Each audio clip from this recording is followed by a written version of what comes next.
Alright, Voyagers, this is a little something I wanted to show you earlier, but never got around to it.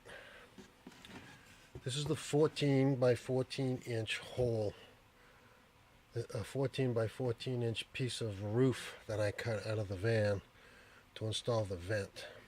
Now you'll notice it has these channels in it, so it's not a flat, even surface for the roof vent to mount on.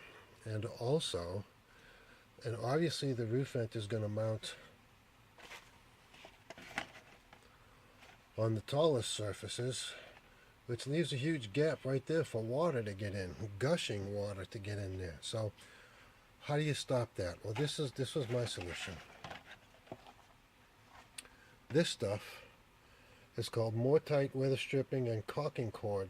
And it's like a cord, kind of like a little piece of rope.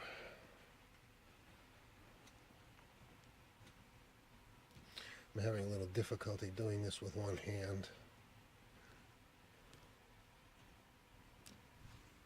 But here, as you can see, this is two of them stuck together. You can pull this off like a piece of rope. And it's like clay. And it's very plastic in the sense that it can be molded to fit into just about any shape. And it's sticky. And you use it for caulking around windows. I've used it before in the past in old apartment buildings I've lived in.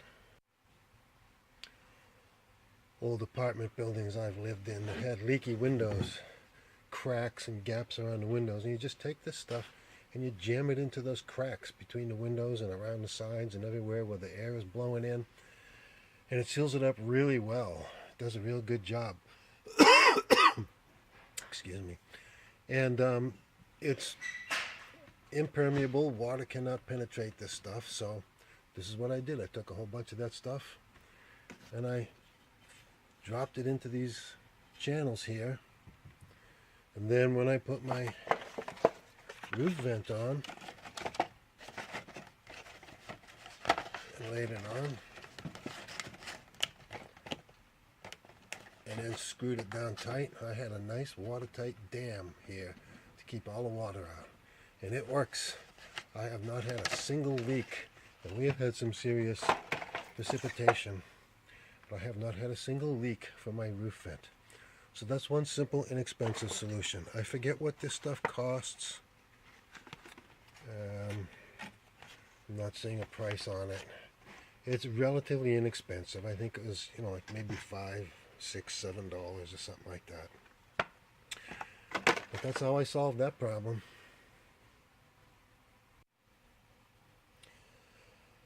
And this is the stuff that I use to seal all around the rest of the roof vent. It's called Rapid Set Self-Leveling Sealant. I got this at Home Depot. You'll find it in the concrete section. And it's kind of messy. It's fairly liquid. It kind of runs a bit. So it's okay for flat level surfaces, but it's going to run all over the place. Everybody uses, what's that stuff called? I can't even think of the name of it now.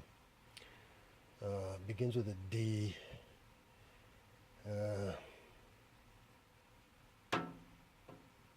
I can't think of the name of it. There's a sealant that all the van dwellers that I've seen who install their roof vents, they all use it. I'll think of the name. But I couldn't find it anywhere in my area. I would have had to order it online. The closest I was to any that I could pick up in a store was 44 miles away. Or I'd have to travel right straight through downtown Boston and through all the other little towns and stuff, and it would have taken, at least half a day. And the stuff was expensive. Dicor, that's what it is, Dicor. So I figured there had to be an alternative. The Dicor is described as a self-leveling sealant. So I went to Home Depot and I looked in the concrete department, and there it is, self-leveling sealant, and it worked just fine. I forget what it cost. It was a lot less expensive, believe me. It was less expensive than the Dicor. So if you're having trouble finding Dicor and you don't want to wait to order it and ship it, have it shipped online and all that stuff, just go to your local Home Depot or Lowe's or probably even a hardware store and find a self-leveling sealant in the concrete and cement department. And it worked just fine. And it was less expensive too. I don't remember the cost comparison, but it was significantly less expensive than the Dicor. So that's how I solved that problem. And again, it has not leaked. And it's been in there now for like almost 4 months, and we've had some heavy precipitation, and my roof vent does not leak.